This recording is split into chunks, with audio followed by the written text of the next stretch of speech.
buenos días. ¿Cómo están? Pues vamos a comenzar. Vamos a ponernos en pie, por favor, para orar y poner este tiempo en las manos del Señor, que sirva verdaderamente para su propia vida, que usted sea edificado en todo, para que el Señor siga haciéndole crecer y madurar en el conocimiento de Él. Señor, gracias. Gracias porque nos has traído a este lugar, porque anhelamos más de ti. Queremos conocerte más en la intimidad y que de ti siga brotando y saliendo como siempre de tu propia naturaleza, carácter, personalidad, y que nosotros nos vayamos cada vez más pareciendo a ti. Que así sea, Señor, porque ese es el anhelo, que seamos como Jesús. Gracias, Señor. Amén. Pues tome su lugar, por favor. Qué bendición que estamos aquí, y antes de comenzar quiero simplemente recordarles dos avisos que son muy importantes. Como todos saben, en el mes de octubre tenemos nuestro Congreso de Oración y Avivamiento. Oración y Avivamiento. Del 17 al 19 de octubre.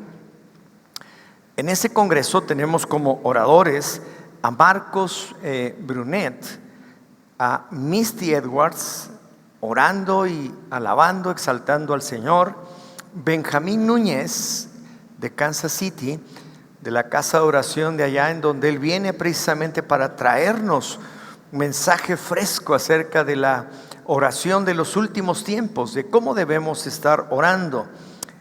Bob Sorge, que en alguna ocasión ya nos visitó, una persona extraordinaria que tiene libros sobre la oración también muy importantes. David Greco, que pues ya retomamos nuevamente el hecho de que esté con nosotros. Kevin y Susan, que siguen adelante con la oración, acaban de regresar apenas de un viaje largo que hicieron y que están ya preparándose precisamente para este congreso. Antonio y Alison Marín, que vienen también de una congregación muy linda que se llama Betel, y que ahí también Dios está derramando mucho de su espíritu, un espíritu de oración precioso. Y desde luego al equipo de casa, al equipo de alabanza, y vimos su gloria, en fin. ¿Por qué les digo esto si faltan todavía casi 2 meses?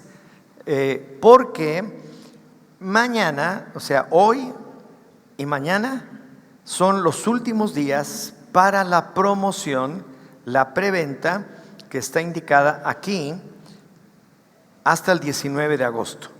Usted puede hoy apartar su boleto, no sé, dejando 100 pesos, dejando señas, deja su reloj, deja sus aretes. Yo no sé qué hace, pero usted hoy aparta su lugar para que le cueste 300 pesos, ¿verdad? Y así ya esté anotado para este evento, porque si no, se sigue pasando el tiempo y al final tiene que pagar 500. Entonces, hágalo, es hoy y mañana. Mañana están abiertas las oficinas para que si usted viene a inscribirse lo haga. Entonces lo esperamos. Este es el primer anuncio. El segundo es que ya están a su alcance las hojitas de nuestra oración por la patria en el mes de septiembre.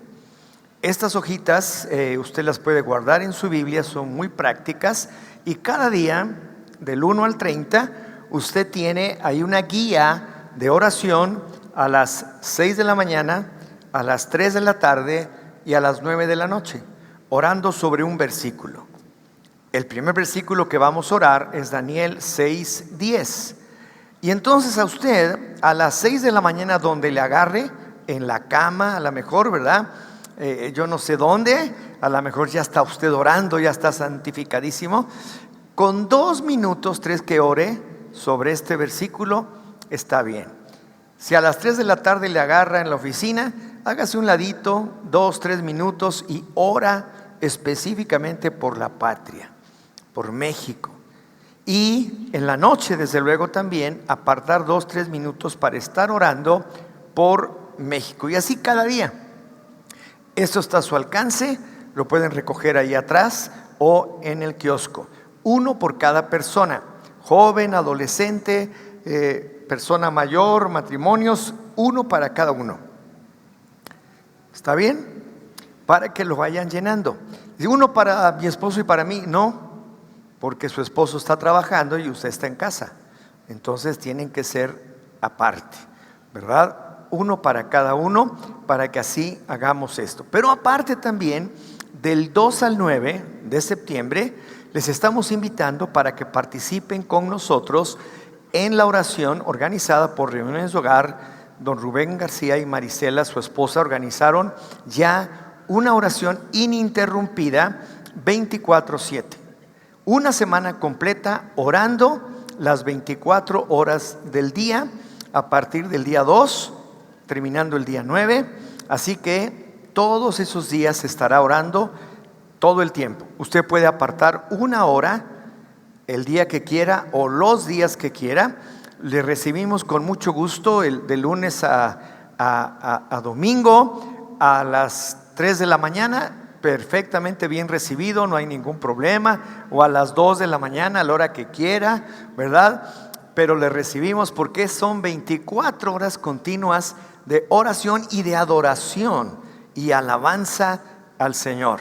Le aseguro que van a ser extraordinarias dentro de toda esta temática. Así que pues ya les avisé para que pues en caso de que usted venga solamente a esta reunión, se dé cuenta de que hay mucho más, no nada más lo que hasta ahora tenemos. Bien, ¿cuántos hicieron su tarea? Levante la mano. Pues ¿cuál tarea? Pues ¿cuál libro? ¿Verdad? Ni siquiera, pues ¿cuál libro? ¿Verdad? Pues este libro se llama Tu Herencia, y ahí está en el lobby, en el kiosco, por si usted no tiene el libro, porque este libro lo vamos a estar viendo desde aquí hasta diciembre. Así que no hay problema, el día que usted se integre con nosotros puede tener el libro, porque como le digo, hay una serie de preguntas, hay una serie de cosas que tiene usted que ir anotando encima de lo que ya está escrito, para que usted pueda tener lo mejor y pueda entender que tiene una riqueza enorme en la herencia que Cristo nos ha dejado a todos. Entonces, ¿cuántos hicieron la tarea? A ver, levante la mano. Bien en alto, pues, total, les debería dar orgullo. Qué bueno, me da gusto. Los demás, si no tiene libro, pues cómprese su libro, porque si no, pues no le agarra para nada, ¿verdad? Como quien dice, se le pasa de noche. Pero si ya tiene su libro, que es muy económico, por cierto, entonces usted puede ir anotando, puede ir haciendo contestando las preguntas que vienen ahí, y puede ir llenando todo lo necesario. Bien, estamos en la página 19, en el capítulo 3, nuestra herencia en Cristo, parte 2, y ya vimos todo lo que es la parte 1. Entonces, estamos en el número 3. Si quiere, le damos una repasadita rápida, ¿verdad? Nos escogió en Cristo para ser santos y sin mancha. Lo explicamos muy bien la vez pasada. Nos escogió en Cristo. El solo hecho de que nos escogiera es maravilloso. Punto número 2, nos escogió para ser salvos, para que todos pudiéramos llegar al arrepentimiento. Y llegamos al final a una reflexión en donde viene una pregunta que dice: ¿cómo es que Dios nos crea, pero desde antes de la fundación del mundo ya nos había escogido? No sé cuántos contestarían y qué contestarían. Yo lo contesté muy fácil en unas cuantas palabritas, ¿verdad? Yo puse: porque siempre nos vio desde antes de la fundación del mundo, en general, nos vio a través de la sangre de Cristo.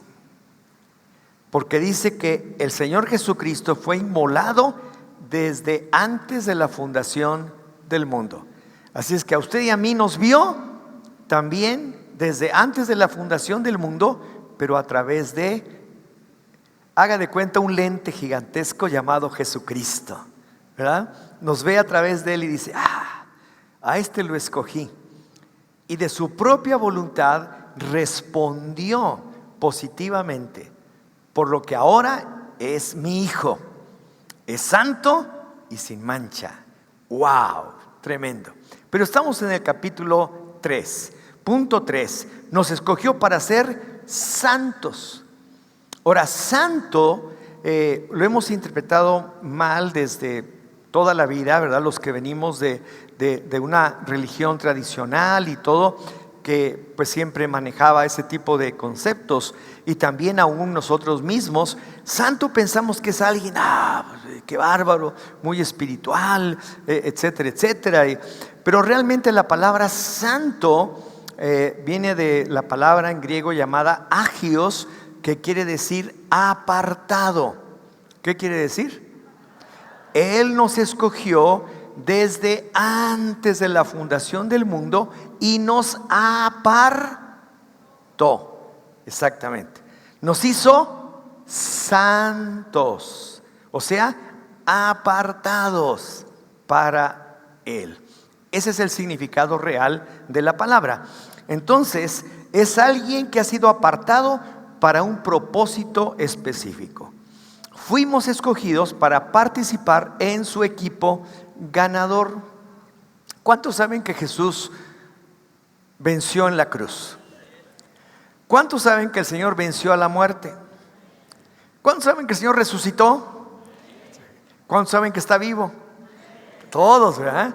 Entonces pasamos a formar parte de su equipo, o estamos en su equipo ganador, porque nosotros somos colaboradores, dice, de Dios, y ustedes son huerto de Dios, edificio de Dios. Primera de Corintios 3:9. Ahora, el propósito de Dios, al final de cuentas, es que todo el mundo proceda al arrepentimiento y venga a su reino. El reino de Dios vino en la persona del Señor Jesucristo.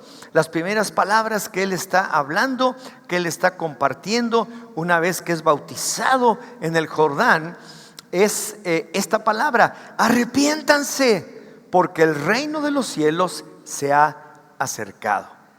Y se ha acercado precisamente en la persona del Señor Jesucristo. El Rey venía a la tierra, se hacía hombre como usted y como yo, y viene a enseñarnos de qué manera podemos llegar al Padre, llegar realmente a Él en todos los aspectos. Entonces tiene un propósito. Pablo nos habla claramente de que nosotros somos los miembros de su equipo, a través de los cuales logrará ese propósito. Fuimos escogidos para estar consagrados a Él. La palabra santo nos está enseñando dos cosas. Vamos a ver la primera de ellas. Es que el creyente tiene el compromiso de vivir su vida en una dedicación y consagración a Jesús. Eso quiere decir que nuestra vida está comprometida desde que recibimos a Cristo en nuestro corazón y empezamos a caminar con Él, y entendemos que Él nos ha apartado ya de la inmundicia donde vivíamos, de las cosas pasadas de nuestra vida en donde estábamos en pecado, para ahora empezar a vivir una vida diferente. Entonces ahí nosotros, depende de cómo caminemos en consagración, en compromiso a Él, como vamos a seguir siendo apartados. Estaremos siempre apartados para Él, y ahí estaremos viviendo toda nuestra vida, creciendo en el conocimiento de Dios y creciendo también en madurez espiritual. Entonces esa es una de las partes. Entonces las cosas que han de venir en la vida del creyente serán usadas para glorificar a su Salvador. Un santo es un soldado consagrado que está listo para sufrir y trabajar por su general. Un soldado tiene que sufrir en el área de la disciplina. están disciplinados precisamente con el propósito de que cuando venga esa confrontación o esa dificultad puedan salir adelante. Tienen entrenamientos durísimos, tienen disciplina, tienen una serie de cosas con el propósito de que estén preparados. Así también nosotros. Él está consagrado para salir de su hogar y de sus comodidades. A veces pensamos que si vivimos más cómodamente vamos a ser más felices, pero quiero decirles que no, porque la felicidad no tiene nada que ver con eso. Tiene que ver con otra serie de valores que vamos a ver ahora un poquito más adelante. Dice el apóstol Pablo en 2 de Timoteo 2:4: ninguno en campaña militar se enreda en los negocios de la vida a fin de agradar a aquel que lo alistó como soldado. Yo no me voy a enredar ya en las cosas de la vida, porque ya he sido enlistado, ya estoy ahora en la lista de los soldados del Señor.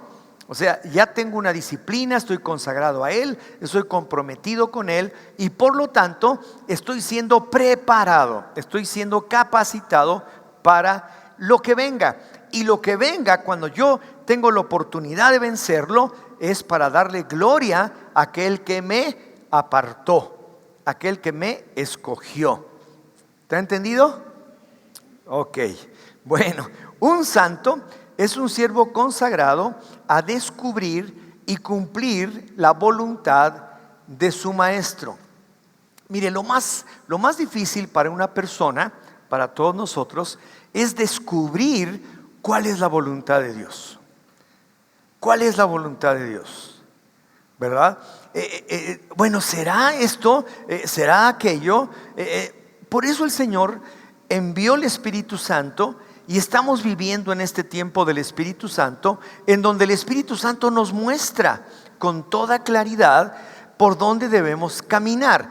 A ti nadie te necesita decir qué cosas estás haciendo mal, porque tú sabes que las estás haciendo mal. Que ahí traes en tu corazón cosas que como que se va atorando la maquinaria, ¿verdad? Y nadie te tiene que decir. Porque el Espíritu Santo, una de sus facetas más importantes es que Él viene para que nosotros podamos ser redarguidos, para que nosotros podamos entender y que podamos ver la obra del Espíritu Santo, que es el convencernos de pecado, de que estamos en pecado, de justicia, de que somos gente injusta y de juicio, que somos personas que no tenemos juicio, no tenemos entendimiento y razonamiento de las cosas del Señor. La Biblia no es un libro para que nosotros creamos en él simplemente como fanáticos. Dios no quiere fanáticos, Dios quiere gente con entendimiento.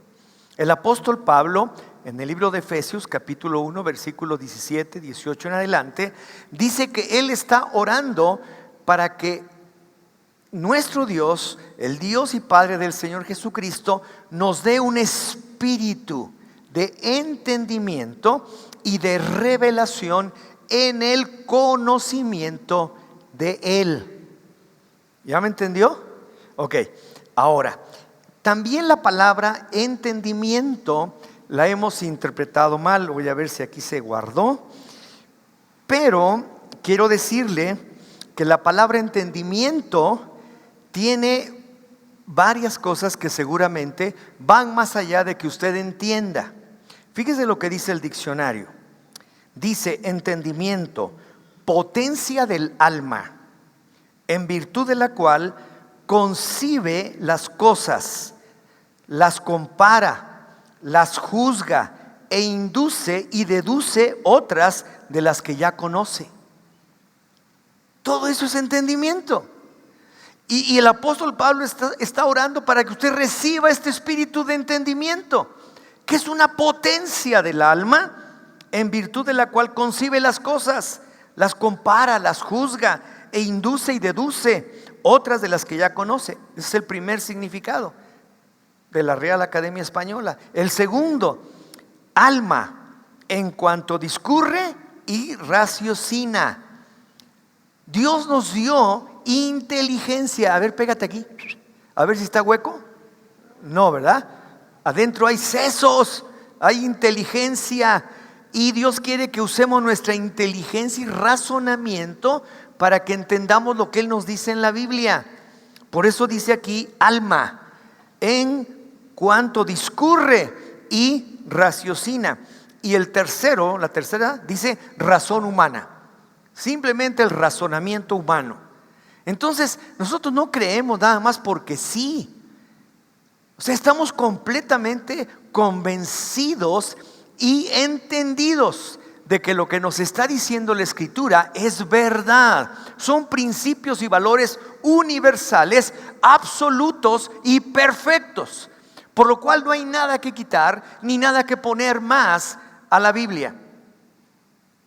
Cuando hay una discusión y que de repente tenemos con algunas cosas que son difíciles, como ahora lo que es la igualdad o la igualdad de género y todas estas cosas, lo único que usted tiene que decir es que mi base de fe y creencia es la Biblia, es la palabra de Dios inmutable, por lo cual yo creo en lo que dice la palabra, pero respeto lo que hagan ellos. Allá ellos, pero yo no lo creo. Yo creo que eso está mal, pero aquí está el bien. Entonces, ¿cómo tiene usted que responder? Mi regla de fe y conducta es la Biblia, la palabra de Dios. Yo creo en ella. Por lo tanto, yo solamente voy a hacer caso a esto. Pero respeto lo que digan ellos, allá ellos. Usted está en su regla de fe y conducta, porque es la verdad. Y usted necesita entenderlo para que entonces pueda hacer todas las cosas de una manera correcta. Entonces necesitamos descubrir cuál es la voluntad de Dios. Entonces la única pregunta que usted tiene que hacerle al Señor cuando ora: ¿cuál es tu voluntad, Señor? ¿Cuál es tu voluntad? El creyente debe buscar su respuesta en la Biblia, porque ahí está plasmada la voluntad del Señor. Un santo tiene todas las áreas de su vida consagradas a su amo.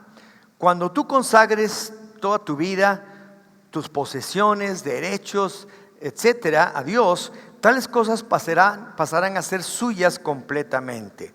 Fuimos escogidos para madurar en Él. Esto es crecer. Cuando el árbol va madurando, ¿qué sucede? Que llega el momento en el que empieza a crecer las ramas, las flores, las hojas y luego el fruto. Y usted entonces empieza a manifestar el fruto en su propia vida. La salvación es solo el inicio del plan de redención.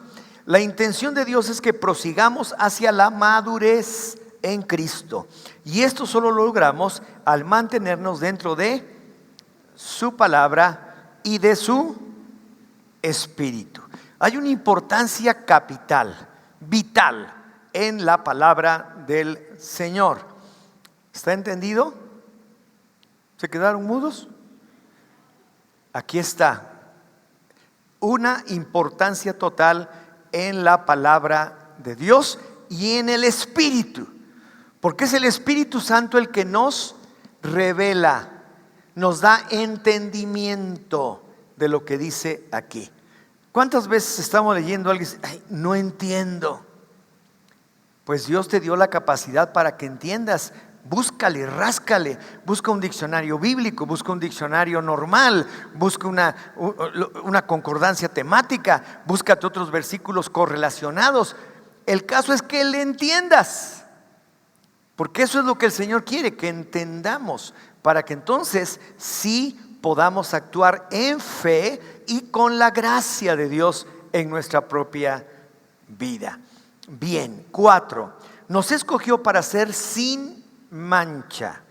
Recordemos que un hombre es santo no por ser perfecto, sino por estar comprometido y consagrado a los propósitos de Dios. Hay un propósito de Dios para mi vida. Yo creo que desde un principio, sin saberlo, porque yo no lo entendía cuando recibí a Cristo y empecé a caminar con Él, el propósito de Dios estaba en marcha en mi vida. Y conforme yo voy obedeciendo y dándome cuenta que es su voluntad de que yo camine con Él, se van cumpliendo los propósitos y por lo tanto también la voluntad de Dios sobre mi vida.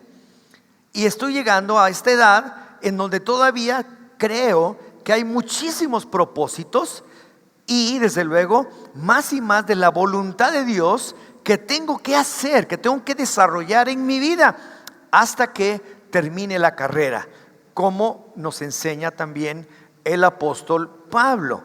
Entonces es importante. La palabra santos habla acerca de nuestra responsabilidad, pero la frase sin mancha habla acerca de nuestra posición de justicia en Cristo. Y aquí va la diferencia para que podamos entenderlo. El ser santos nos lleva a ser sin mancha. Si ya estoy apartado, quiere decir que Él ya me ha lavado con su sangre preciosa. Y si ya me ha apartado, entonces estoy sin mancha. Yo me mancho cuando me vuelvo a meter donde está la mugre, ¿verdad? Pero yo voy corriendo con el Señor y me regresa a mi posición de estar apartado, sin mancha. La palabra santo me aparta para que ya no siga yo cayendo en la mugre. Entonces somos sin mancha por la sangre del Cordero. Pero sin ser santos, consagrados, no podemos mantener una vida sin mancha. Si usted quiere mantener una vida sin pecado y no ha sido apartado, no es santo, pues ¿cómo le va a hacer?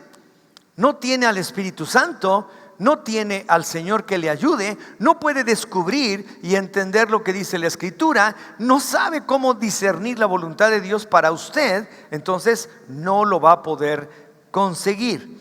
Entonces, es decir, solo un estilo de vida consagrado resultará en que encontremos la limpieza en la sangre del Cordero. Un espíritu noble, consagrado, comprometido con el Señor, nos abrirá los ojos para darnos cuenta de que solamente la sangre de Cristo me va a arrancar de este lugar en donde estoy cometiendo faltas, en donde estoy manchado, y me va a limpiar de tal manera que yo sigo siendo santo, apartado para Él. 5. Nos escogió para estar delante de Él. La santidad es un medio para que estemos en su presencia. Evidentemente, si Él nos saca del mundo, del viejo hombre pecaminoso que teníamos, de un lugar en donde vivíamos desenfrenadamente o como sea, y ya nos ha trasladado, como dice la Biblia, al reino de su amado Hijo, somos santos. Él nos pasó, como dice la Escritura, de tinieblas a luz, nos pasó de muerte, porque el pecado provoca muerte, a vida. Entonces nos pasó de ser ahora personas que estamos consagrados y comprometidos solamente con Él. Y entonces, al estar aquí, podemos tener derecho y acceso a su presencia. Nos acerca a su presencia. Por el contrario, si yo me sigo metiendo más y más en las cosas del mundo, ya no tengo acceso a su presencia. En la cruz, el Padre Celestial tuvo que voltear su rostro a todo el pecado de la humanidad que había caído sobre Jesús y no pudo estar con Él. Cuando Él está ahí en el momento crítico de la crucifixión, pagando por nuestros pecados, ¿qué es lo que dijo? Si algunos se acuerdan: Padre, Padre, ¿por qué me has abandonado? ¿Por qué? Porque todo el pecado de la humanidad cayó sobre Él. Y entonces el Padre fue el único momento, el momento más terrible. La copa que tenía que beber el Señor fue esa, el momento en donde se hizo pecado por nosotros, de toda la humanidad, y tuvo que sentirse completamente desamparado porque el Padre tuvo que voltear los ojos, porque todo el pecado de la humanidad había caído sobre Él. Y ese fue el plan A del Señor, y nunca tuvo un plan B desde antes de la fundación del mundo. Pero, ¿qué sucedió? Que Él muere, pero la muerte no le puede retener. ¿Por qué razón? A ver, piensen tantito, entendimiento, razonamiento. Porque no tenía pecado. Estaba sin mancha. No había mancha en Él. Entonces, si no tenía pecado, la muerte no lo pudo retener. Él vive. Él resucitó de los muertos. Él está vivo. ¡Wow! Para todos. Entonces tenemos esperanza siempre. Siempre. Dios nos escogió para ser santos y sin mancha, porque esa es la única manera en que podríamos estar libremente en su presencia. Dice Hebreos 12:14, procuren la paz con todos y la santidad, sin la cual nadie verá al Señor. El siguiente inciso, Él nos escogió porque nos anhela. Fíjese, nos anhela. Si nosotros hubiéramos pedido estar delante de Él, entonces tendríamos un permiso para estar allí. Sin embargo, la iniciativa salió de Él. Esto significa que tenemos una invitación de nuestro amoroso Padre para presentarnos dentro o delante de Él. Tenemos una invitación, la cual está sellada con la sangre del Cordero.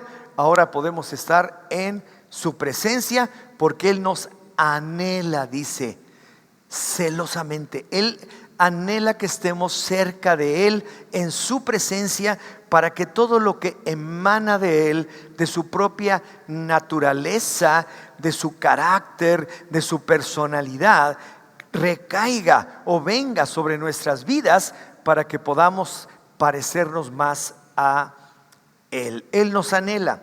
Ahora, siguiendo con todo esto, nos predestinó en amor para ser sus hijos. Efesios 1:5 dice: en amor nos predestinó por medio de Jesucristo para adopción como hijos suyos, según el beneplácito de su voluntad. Ahora, aquí viene algo que necesito que presten mucha atención, por favor, para que lo entiendan. Está escrito, lo puede subrayar, lo puede tachar, le puede poner alguna aclaración, lo que quiera. Podríamos decir que la diferencia básica entre la elección divina y la predestinación es que la elección se refiere primordialmente a personas y la predestinación a propósitos para los escogidos.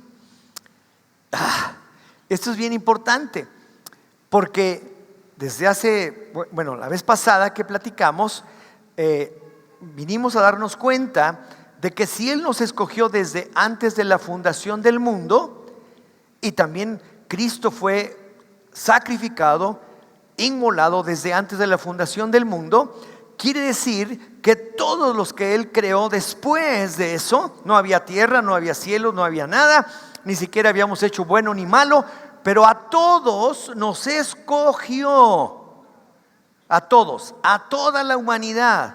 ¿Para qué? Para ser salvos por medio de Jesucristo. A todos se nos dio la misma oportunidad, a todos se nos da la misma oportunidad. Nadie, Él no escogió para que unos fueran malos y otros fueran buenos. Él no escogió para que unos se fueran al cielo y otros al infierno. Él no escogió para que unos estuvieran en salvación y otros en condenación. No. Se acaba con todo lo de la predestinación. Es que Dios me predestinó para ser malo. No, cálmate. Es una mentira que el diablo te metió en el corazón.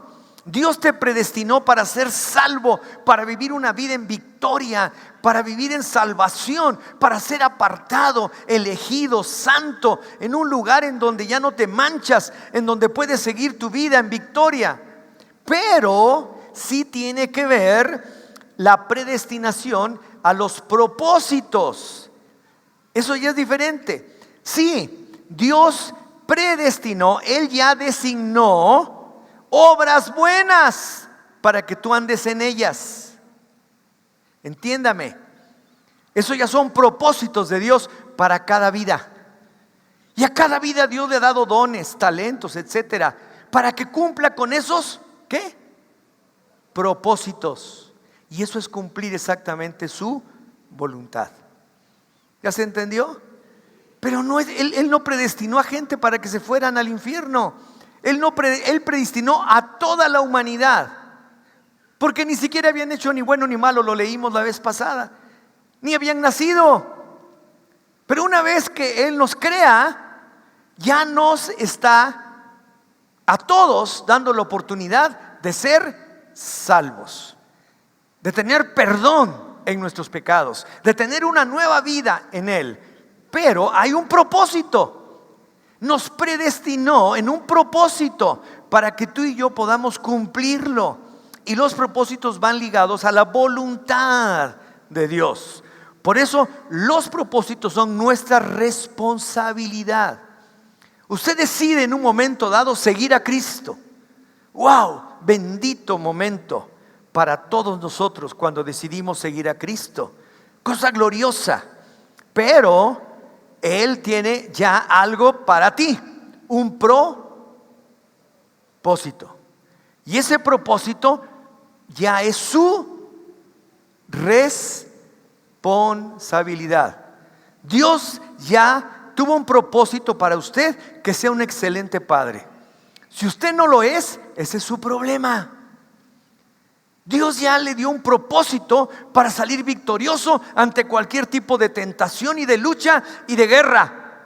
Pero esa ya es su responsabilidad, no es la de Dios, es la de usted, porque nos ha dado libre albedrío. Entonces nos predestinó para sus propósitos divinos. Pero todos podemos ser salvos. Fíjese bien, Efesios 1:11, una gran herencia. En Él también recibimos herencia, habiendo sido predestinados según el propósito de aquel que realiza todas las cosas conforme al consejo de su voluntad. Ahora, que algunos reciben propósitos mejores, algunos otros reciben propósitos diferentes, puede ser, pero ninguno va a recibir un propósito malo de parte de Dios. Hoy en la conferencia de la mañana, increíble, escuchando lo que el Señor estaba hablando en Jeremías 24:6, Él nos está creando porque Él tiene cosas buenas. El bien para nosotros, el bien lo tiene para nuestra propia vida. Entonces, no lo hizo por nuestros méritos, lo hizo por el amor en su bondadoso corazón. Hay una descripción del amor de Dios en Romanos, ustedes ya seguramente la han escuchado, pero yo se las voy a leer aquí en Romanos 5:6. Porque aun siendo nosotros débiles, a su tiempo Cristo murió por los impíos. Difícilmente muere alguno por un justo, con todo podría ser que alguno osara morir por el bueno.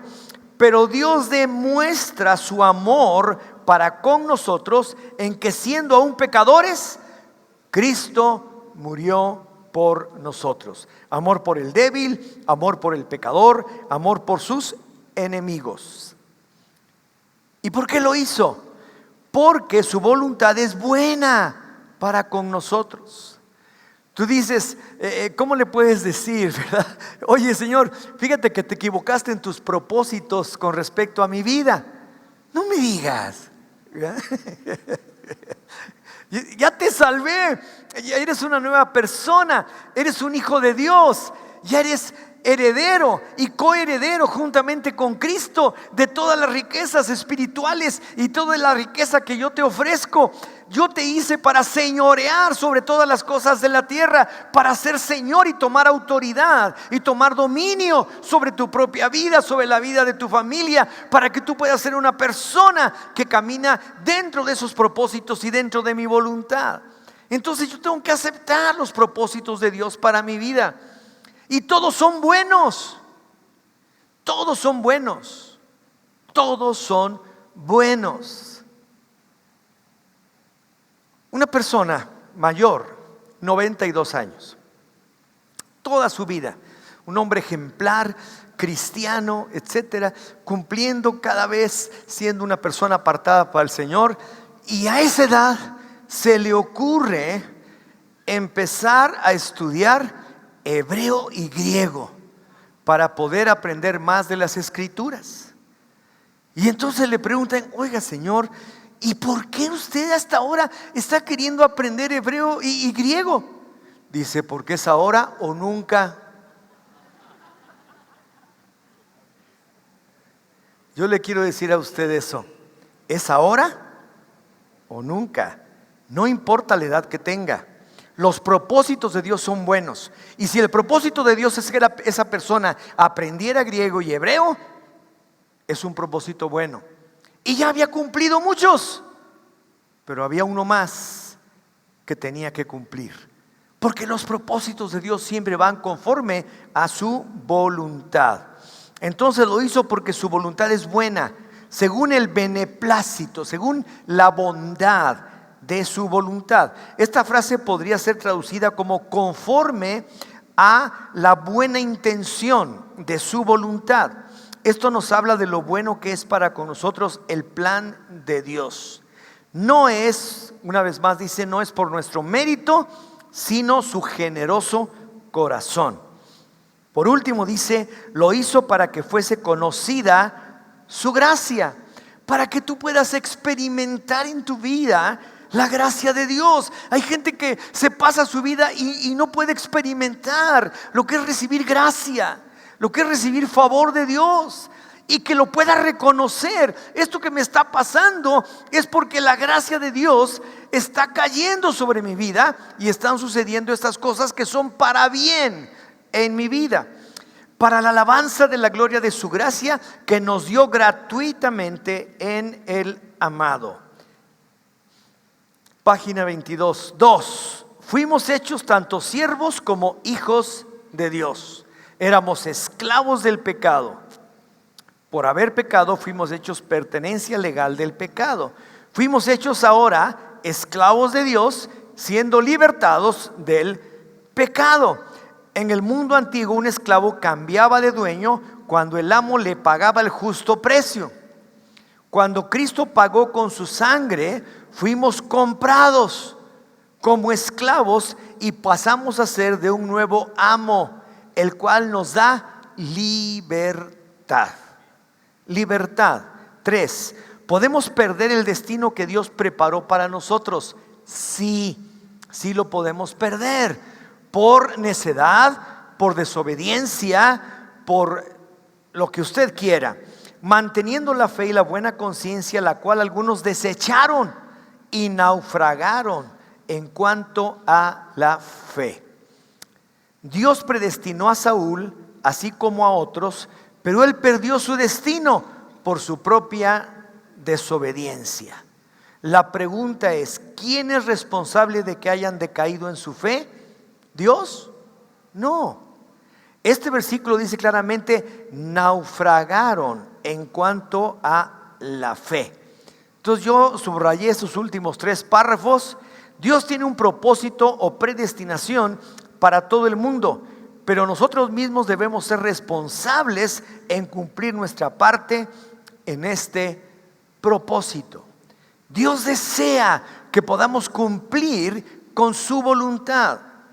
Nos da libre albedrío, nos da propia voluntad para que nosotros descubramos por nosotros mismos qué es exactamente lo que Él desea de nuestras vidas y cómo podemos vivir estas vidas en victoria, siempre con Él. Entonces, esto es algo revelador, es una herencia. Ya tienes una herencia, descúbrela.